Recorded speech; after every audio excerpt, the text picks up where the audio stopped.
네, 안녕하십니까, 엘리엇입니다. 네, 늦은 밤 잘 쉬시고 계시죠? 하루 마무리 잘 하시고 내일 출근하시려면 조금 몸이 좀 찌뿌듯하실 거예요. 네, 오늘 댓글을 읽다가 저희 엘리엇 채널에는 2030이 이렇게 많지는 않거든요. 근데 오늘은 어제랑 오늘은 의외로 2030 몇 분이 글을 써주셨는데 좀 가슴에 와닿는 내용이 있어서 여러분들께 좀 소개시켜 드리려고 그래요. 네, 제목입니다. 어른들은 왜 이렇게 2030 세대를 괴롭히는 거죠? 예, 요 내용이 써 있었어요.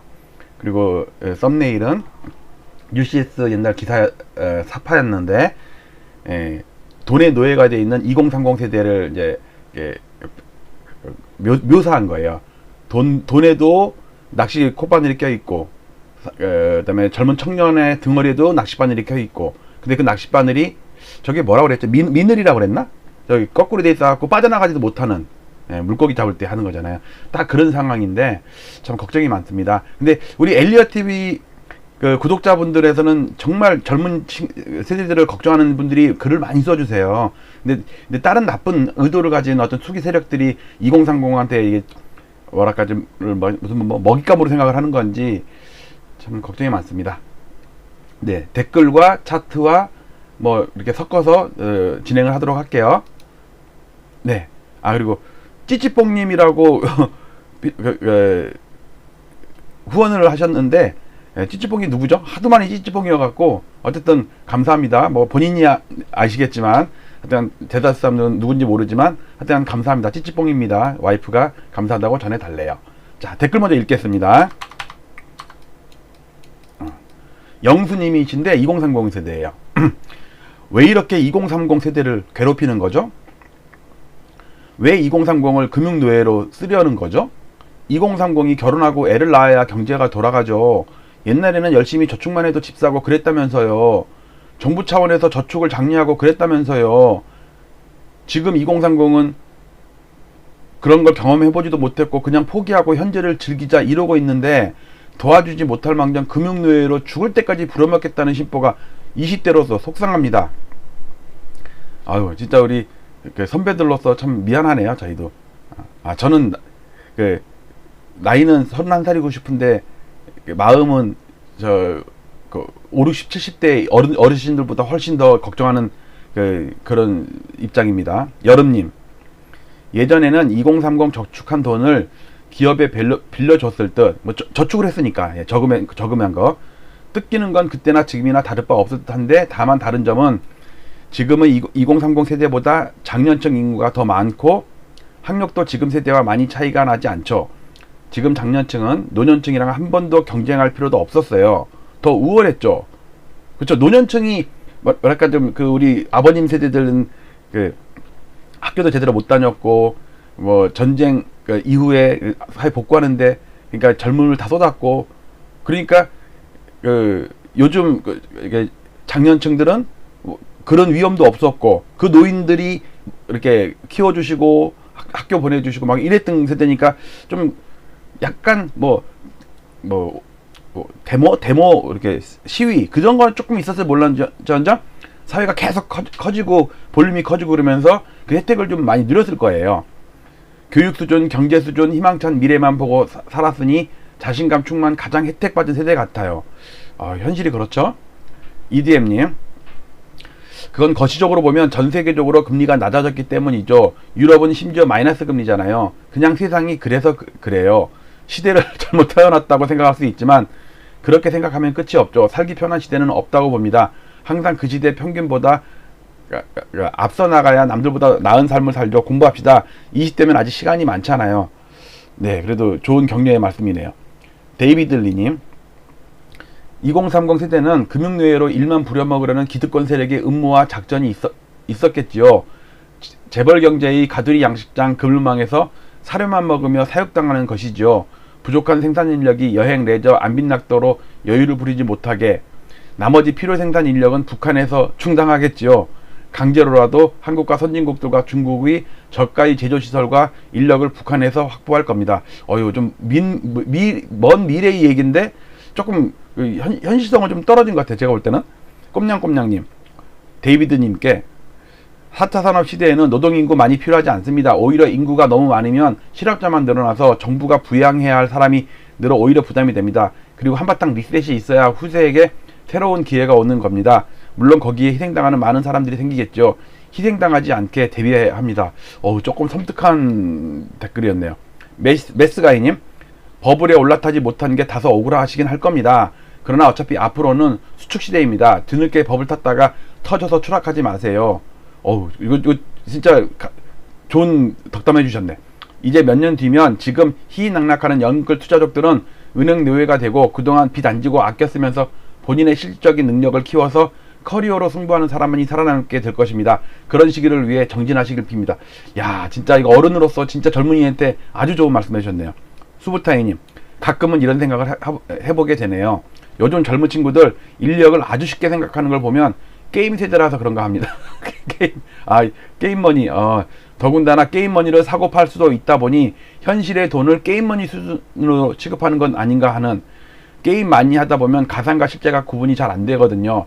그리고 게임은 현란한 비주얼과 레벨업 및 아이템 획득을 위한 단순 반복 노동이 핵심 요소이다 보니 내면에 대한 통찰이 부족해지고 겉으로 보이는 현상에 대한 무비판적 수용과 집착에 매몰될 가능성이 크지 않을까 싶어요.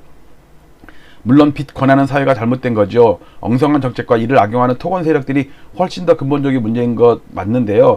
이건 그동안의 영상과 댓글에서 이미 수없이 노출되었으니 저는 그냥 2030 세대의 세계관 또는 가치관에 대해서 상상해 본 겁니다. 그럼에도 불구하고 결론은 말씀드릴 수 없다는 기성세대의 일원으로서 사과드립니다. 여기 우리 엘리엇TV에 있는 댓글 쓰시는 분들, 많은 구독자분들이 아마 똑같은 마음일 거예요. 뭐 어떻게 해줄 방법이 없어.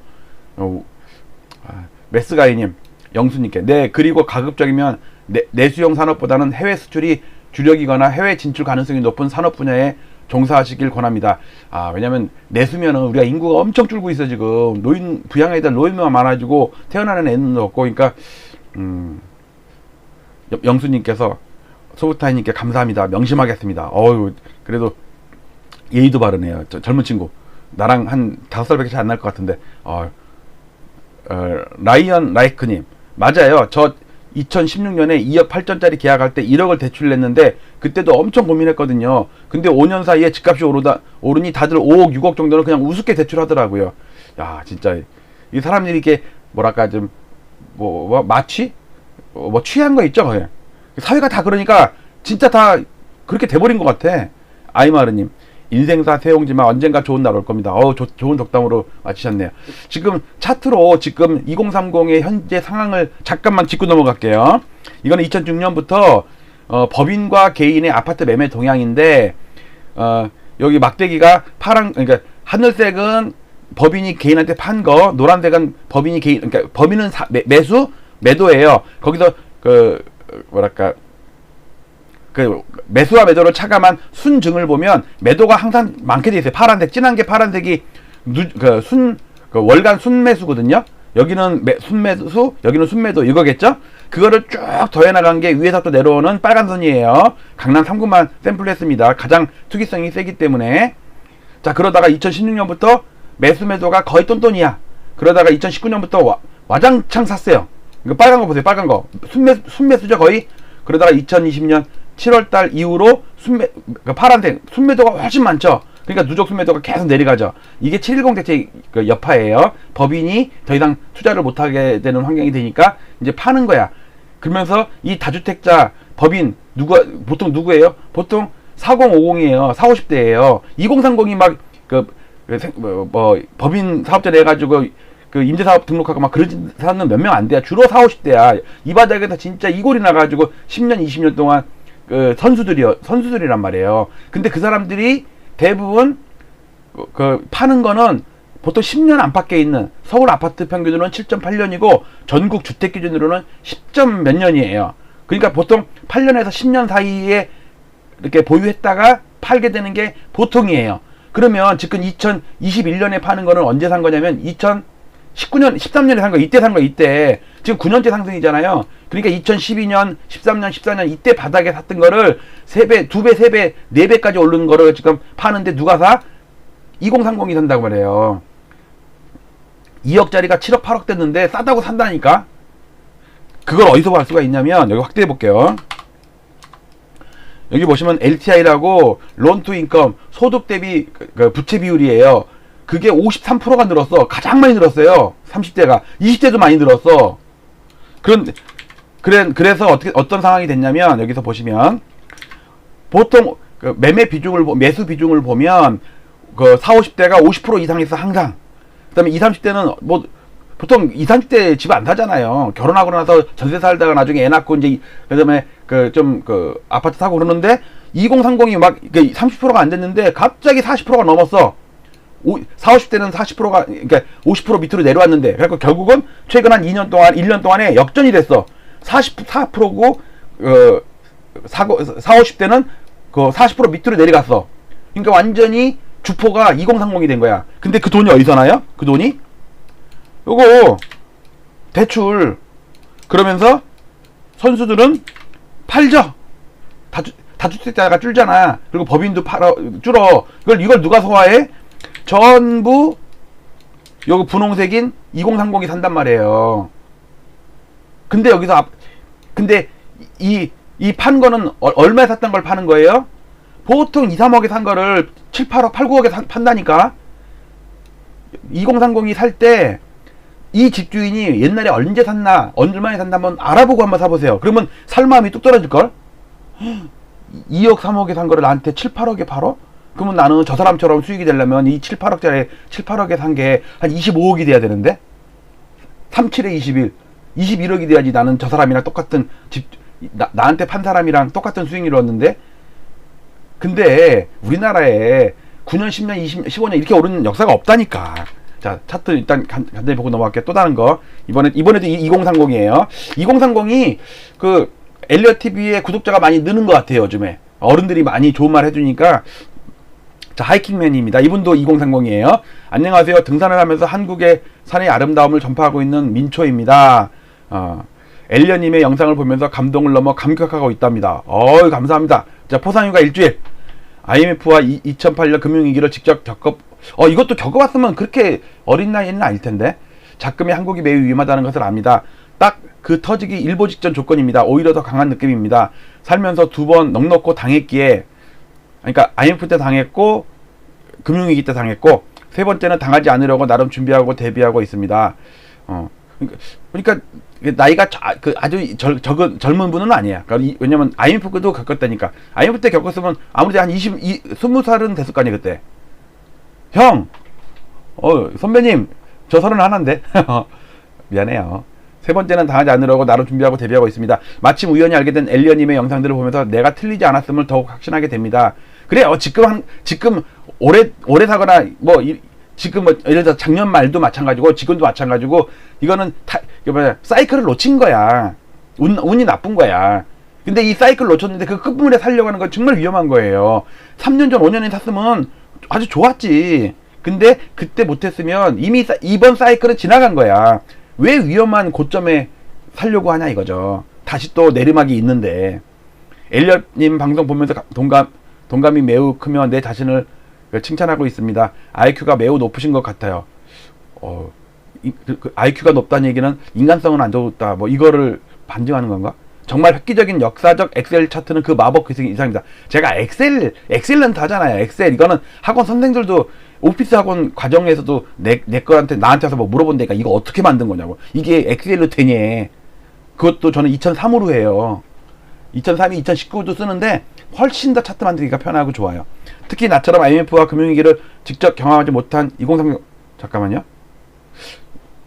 아까는 IMF와 2008년 금융위기를 직접 겪어봤기에 그랬는데 이번에는 금융위기를 직접 경험하지 못한 2030 세대들은 이게 본인은 겪었는데 후배들 그러니까 이분은 2030은 아니네. 제가 잘못 봤네. 저는 제가 2030으로 착각했어요. 형님. 죄송합니다.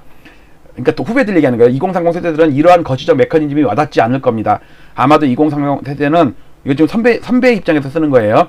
코로나 위기만을 겪었기에 버블 감각이 없는 모양입니다. 부디 그들에게 찐 경제라는 가르침의 회초리로 정신 차리게 해주고 주시기 바랍니다. 엘리엇님은 경제계의 메시아처럼 등장해서 많은 사람들을 구원하고 있는 것 같아서 존경스럽습니다. 계속 발전하는 채널이 되길 바랍니다. 그럼 군대식으로 인사드립니다. 단결이면 이거 강원도 병력이네. 보통 저 남부 병력은 충성하죠. 충성. 뭐라고 여자 친구들한테 경애하면은 다들 충성해요. 단결이라고 하는 거는 아주 극소수 저녁 때요 멀리서 이제 저녁 식사 마치고 이제 거기서 군가 한번 부르고서 연병장에서 한번 이렇게 구호 한번 하고서 이제 각자 소대로 헤어지잖아요. 8명이 딱 취사장에서 이제 뭐랄까 자기네 막사로 갈 때 그래갖고 다 군가 그다음에 뭐랄까 구호 한번 한 다음에 헤어질 때 이제 쫄따구들이 고참들한테 단결 하거든요. 근데 그걸 멀리서 들으면요 어떻게 들리는지 아세요? 깨골이 소리 들어요. 단결 이러는데 그것도 완전 신천들 있잖아. 이제 막 자대 배치받은 지 한 일주일밖에 안 된 애들 얼마나 군기가 바짝 들어있어. 단결하고 왜냐면 걔는 전부 다 고참 아니에요. 만약에 16명이 구호하고서 헤어질 때면요 15번을 해야 돼. 다 고참이니까 누구한테 하고 누구한테 안 하면 큰일 나거든. 그러면은 한 두세 명이서 개굴 하는데 얼마나 웃기는지. 야 그때가 그립네 진짜. 야 제대한 지가 벌써 5년이 넘었네. 아 진짜. 부유비님 you're good man. 영어로 그냥 어쨌든 이거 하이킹맨님 2030은 2030인 줄 알고 속았는데 하여튼 뭐 4050은 넘은 것 같으니까 하여튼 포상휴가 일주일입니다. 군대식 단결. 네. 여름님 2030 세대가 정신 못 차려서 그런 건 아니더라고요. 이거 무슨 소리야 또. 보통 결혼하면 집은 하나 언젠가는 마련하는데 전세 살다 모아서 산다는 꿈을 기성세대가 다 깨버렸으니 이게 뭔 소리지? 그들도 거의 울며 겨자 먹기더라고요. 아 옛날에는 전세 살고 돈을 끄역끄역 모아가지고 나중에 이제 애 크고 그러면은 대출 좀 받아갖고 집을 사야 되는데 그 사이에 집값이 폭등해 버리니까 울며 겨자 먹기로 미리 사는 거야 미리. 야 전세 얻으려면 주변에서 푸시하기 시작합니다. 안정적인 직장 다니면 더하죠. 어차피 월급 받는데 그걸로 대출금 갚는 게 더 남는 거라고. 그러니까 어른들이 진짜 2030에 대한 미래를 어떻게 책임질려나 모르겠네. 하이킹맨님 여름 맞는 말씀입니다. 제 표현이 직설적이었어요. 살짝 수정할게요. 여름님 아이고 감사합니다. 저도 50이지만 요즘 젊은 직원들 결혼할 때 불안한 마음에 맞벌이하며 대출 많이 받아 집 사더라고요. 그들이 많이 안쓰럽고 그런 마음 들어서 쓴 글인데 마음 써주셔서 감사합니다. 야 진짜 하여튼 여기 선배님들의 입장에서 썼네요. 모토님 방심하다 임플란트 아니고 금리야 빵 터졌네. 영수님 너무 자연스럽게 나오니까 이건 뭐 저도 당했습니다. 뭐였지? 이거 줄줄이 사탕 이주열. 저는 금리 얘기하다가 가끔 이제 임플란트 얘기해요. 자, 젊은이들이 한번 봐야 될 차트를 잠깐 보고 넘어갈게요. 다 기존의 구독자분들은 많이 봐셨을 건데 처음 보는 분들을 2030을 위해서 금융 취약성 지수라고 한은에서 분기마다 한 번씩 발표하는데 가장 위험했던 IMF를 100으로 놓고 이걸 완전히 극복했던 2001년 6월을 0으로 놨을 때 금융 취약성 지수를 수치화한 건데 2002년도에 카드 사태, 2008년도에 서프라임 사태, 그리고 지금이 상당히 위험해져 있다. 이게 1분기까지인데 2분기, 3분기면 훨씬 더 위험해졌을 거예요. 왜? 솔직히 우리 6개월 동안, 그러니까 6개월 전인 거니까 이게 2분기, 3분기를 생각해 보자고요. 그 사이에 금리 올랐나요? 올랐어. 위험해졌어. 그 다음에 아파트가 많이 올랐나요? 많이 올랐어. 이거 위험해졌어. 그 다음에 대출 많이 받았나요? 많이 받았어. 위험해졌어. 그 다음에 소득 많이 늘었나요? 별로 안 늘었어요. 위험해졌어. 그러니까 당연히 오르지 이게. 그 다음 주택 구입 부담 지수가 2008년 서프라임 상투 165인데 지금이 166이야. 이거 1분기야 1분기. 2분기 3분기에는 부담이 더 커졌을 거라고. 왜? 금리 올랐어요? 부담 커졌어. 집값 올랐어요? 올랐어요. 그러니까 부담 커졌어. 소득이 많이 늘었어요? 아니요. 그러니까 또 부담이 늘었어요. 이게 다 취합한 게 주택 구입 부담 지수라고요. 젊은이들 잘 하셔야 돼요. 왜냐면 이런 때가 온다니까. 이런 때가 이렇게 사인 코사인 곱셈처럼 이게 주기함수야. 그러니까 이제 지금은 오른 거에 막바지 국면에서 이미 꺾였을지도 몰라. 우리가 지금 데이터를 아직 안 받아서 그런데 이거 주사년에서 발표하면 분명히 고점 쳤거나 꺾였거나 그랬을 수가 있어요. 그 다음 5분위 배우 얼마나 비싸냐면 보통 하위 20%의 아파트 가격이 상위 20% 가격이랑 몇 배가 차이 나냐면 보통 4배 차이 나서 4배. 전국으로 따졌을 때. 근데 지금 8.1배야. 지금 이번에는 8.8배야. 근데 8.2배였을 때 버블 세븐 상투 치면서 폭락해갖고 4배로 떨어졌다니까. 4배로. 이런 주기가 있는데 왜 이렇게 비싸졌을 때 영끌해서 사는지 위험한지 잘 아시라고요. 그 다음에 베리언스 바운드 테스트, 과세 분산 테스트를 하면 전세 가격의 분산과 매매 가격의 분산의 그 비율을 봤을 때 버블이 상당히 몇 년 동안 껴있다가 지금 해소되는 과정이에요. 해소되고 나서 더 이상 버블의 가능성이 없으면 폭락을 했다고, 과거에도. 지금 강남은 이미 버블이 해소돼가지고 언제 빠질지, 이제 폭락할지 기다리고 있고, 노도강은 아직도 버블이 껴있는 상태에서 얘가 버블이 해소되는 순간 과거에도 다 폭락했다니까. 요거 그 다음 PIR, 젊은이들 알잖아요. 소득을 봐서 91년도에 9년 걸렸어요. 연봉을 다 모으면. 그 다음에 IMF 때 4년 걸렸어요.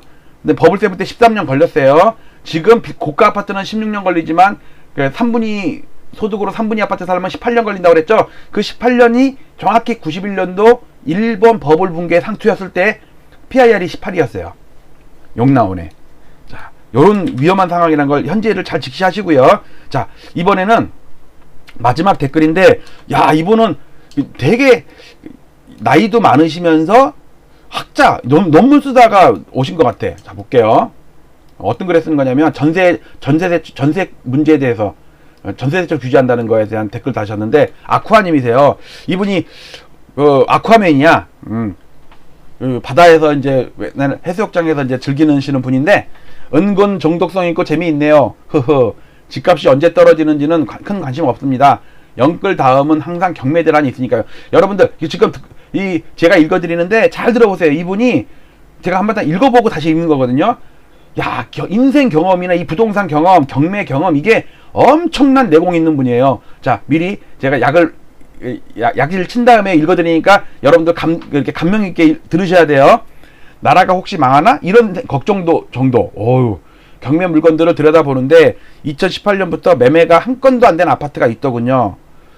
야, 어떻게 3년 동안 매매가 한 건도 안 돼? 뭐 나홀로 아파트 그럴 수 있죠.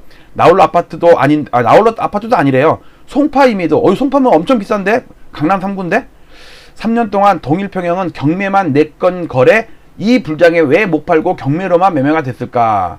저도 이거 진짜 이해를 못했어요. 다들 나이 들면 팔 수 있겠지 하지만, 그러니까 뭐 40, 50대 사놓고서 60, 70, 80 되면은 이제 팔아가지고 뭐 노자금 쓰든지 애를 주든지 뭐 하겠지. 이제 이렇단 얘기예요. 하지만 사실 못 파는 물건도 있구나 깨달았습니다. 나이 드신 분들은 넓은 평수 들어가심 죽을 때까지 갖고 있다 자식 물려줌 재산 되겠지 하는데, 재건축도 안 되고 젊은 친구들은 새 아파트를 선호하니 전세가 잘 나가는 것도 아니니 갭 투자도 안 들어오고 가격이 부담스러우니 매매도 안 되고, 나홀로 아파트들은 거의 매매 없이 호가만 올라가서 경매 시장으로 나오는 게 허다하고요. 전세를 올리면 세입자를 못 구해서 경매에 나오기도 하고요. 보증보험에서 차압 경매로 넘깁니다. 서울 아파트 빈집은 그의 입주 물량의 10% 정도 늘어납니다. 저도 그런 통계는 몰랐는데 이분 말이 맞겠죠? 서울 인구는 작년에 30만이 넘게 빠져나갔네요. 경기도로. 의자 뺏기 싸움 잘 구경하렵니다. 욕심부리다 빈집으로 몇 년을 버티던 바로 경매가 나오게 되던 경매 시장의 담보 비율이 낮아지면 쏟아진다고 생각하시는데, 지난번은 주담대라 그랬습니다. 뭐 이게 상식 아닌가? 담보 비율이 낮아지면 이제 그 경매에 나오고 막 이러는데, 근데 이제 지난번에는 주담대라 그랬대요. 근데 지금은 다르대요. 뭐냐면 이번에 나오는 물건은 다중 채무라 나오고 있습니다. 돌려막기로 버티고 있다가 DSR로 추가 대출이 막힌 상황이죠. 기사에서 5명 중 1명이 다중채무자라고 본 기억이 있습니다. 부채의 오랜 누증이라 어느 정도 물량이 될지 가늠하기는 힘드네요. 아파트 사면 돈 번다 생각해서 이자만 갚을 생각으로 무리하게 대출을 받았는데 불경기까지 오고 담보대출도 막히니 카드사 차압, 제2금융권, 소상공인대출, 국민연금, 체납 참 다양한 근저당으로 나옵니다. 한번 생긴 빚은 줄지 않습니다. 계속 늘기만 할 뿐. 가계대출 유예해준 게 끝나면 더 쏟아지지 싶습니다. 내년 3월까지 유예해줬죠? 이렇게 일을 벌려놓고 미리 예고도 없이 LTV 시대는 끝났다고 튀어버린 은성수 덕에, 진짜 제가 볼 때 은성수 금융위원장이 너무 많이 방만하게 관리를 제대로 못한다는, 그래갖고 그 후임 우리 고승 타이거가 이제 다 덤탱이 쓰는 그런 상황 아닌가 걱정도 돼요. 상가 땅은 더 쏟아집니다. 자영업자만 망했을까요? 상가 주인도 같이 망하고 있습니다. 30대는 댓글마다 공부하라고 열을 내는데 무슨 공부를 하면 사람들이 망하는데 투기할 생각을 하는지, 경매도 대출 막혀 상가는 누가 주워가지도 않고 아파트도 7월 이후 유찰입니다.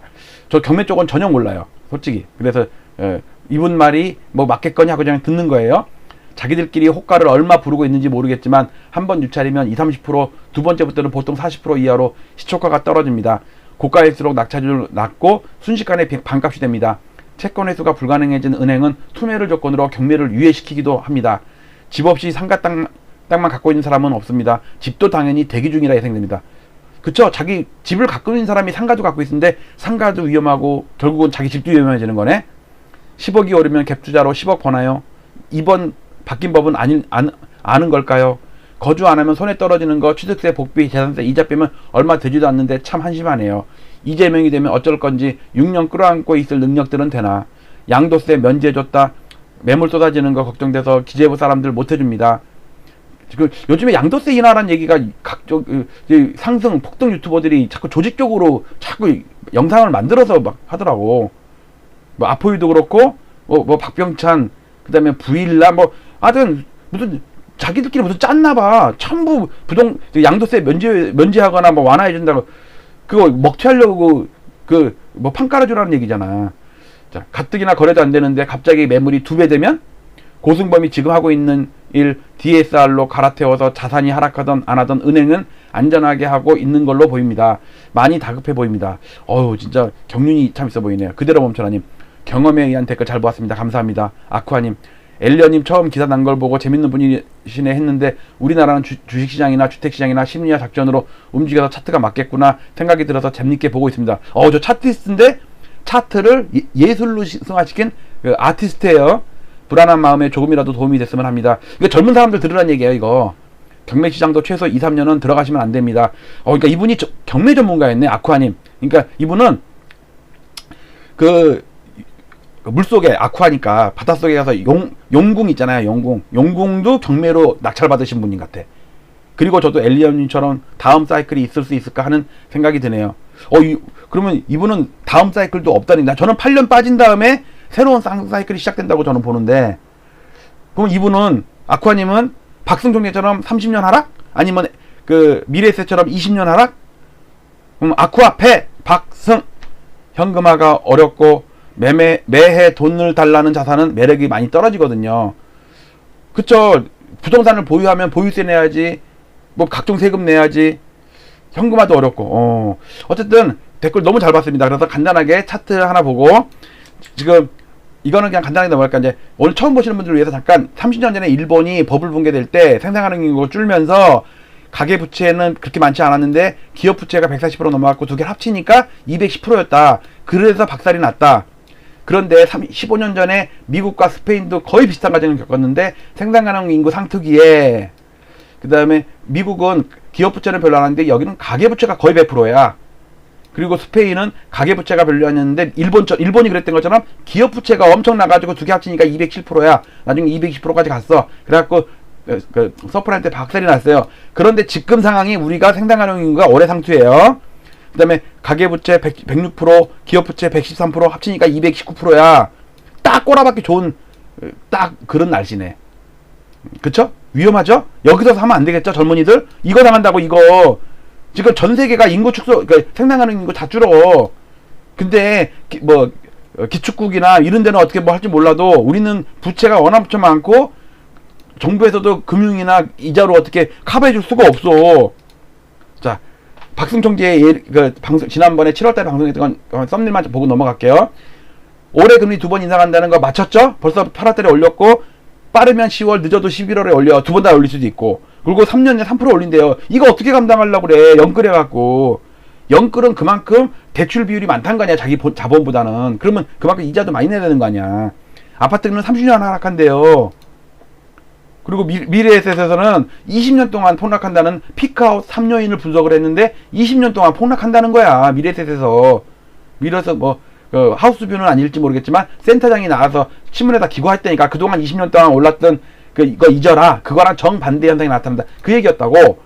그리고 KBS에서 도쿄 1991 해가지고 우리에게 진짜 일본의 버블 붕괴처럼 과잉 하락 경향이 나타날 수가 있다. 지금 박승 총재 얘기랑 똑같아. 그래서 제가 연구한 게 15년 주기설로 해서 91년에 일본과 2006년에 스페인과 2021년에 한국과 중국 15년 사이클이란 말이에요. 통계 수치가 똑같다고. 우리도 220%, 중국도 220%예요.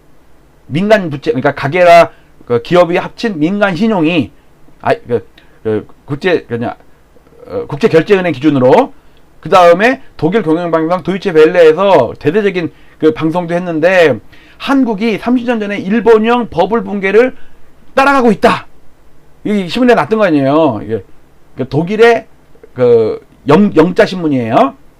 그리고 프랑켈 교수가 이 퍼펙트 스톰이 아니라 에브리띵 버블이다. 모든 자산이 뭐 주식이든 부동산이든 비트코인이든 뭐든 다 같이 폭락할 수 있는 에브리띵 버블이 터진다. 즉 지금까지 이 폭등은 다 빚으로 다음 사람이 계속 빚을 내갖고 끌어올린 폰지 사기다. 이런 얘기 했단 말이에요. 그리고 국무총리 산하의 형사법무정책연구원에서 719페이지짜리 장문의 보고서를 냈는데 2015년 가격으로 60% 정도 하락하는 걸 예상했는데 그거라도 지키면 다행이라고 그랬어요. 그러니까 옛날 자세히 했던 얘기니까. 그러니까 이 사람들이 형사법무정책연구원이면 다 법 공부하고 사시 패스하고 행시 패스하고 그런 사람들이 모여갖고 완전히 그 컴퓨터 그 두뇌로 그 과거 역사랑 다 분석한 거 아니에요. 보니까 수십 명이 1년 동안 연구한 거야. 이게 헛된 소리가 아니라니까. 자, 그리고 최근에 4명이 뭉쳤죠? 독수리 용자 뭉쳤잖아요. 자, 이주열은 그레이트 리셋이었어요. 이게 그 바르게 연결하면은 이거예요, 이거. 이주열 그레이트 리셋. 그 다음에 고승범 갯벌 비유. 그 다음에 홍남기 회색 코뿔소. 그 다음에 정은보 그 금감원장 퍼펙트 스톰. 요게 맞죠? 지금 한 2달 사이에 나온 용어라고 이게. 이 사람들이 그냥 재미로 했겠어요, 이 말을? 그 사람들은 2년, 3년, 5년, 10년을 보는 그 책임감 있는 사람들 아니에요. 참 걱정입니다.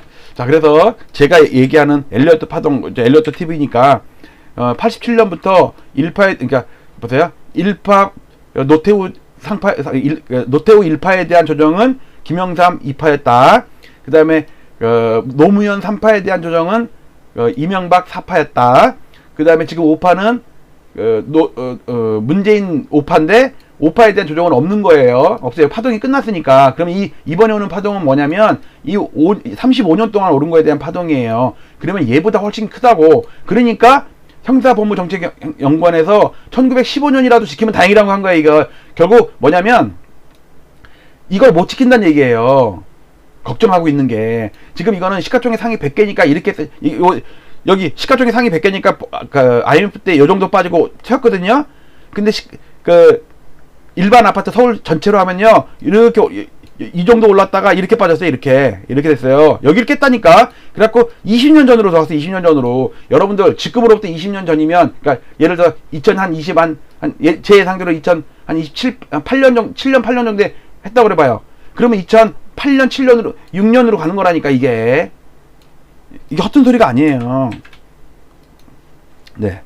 자, 마치도록 하겠습니다. 어른들은 왜 이렇게 2030 세대를 괴롭히는 거죠? 여기 필명이나 잠깐 볼게요.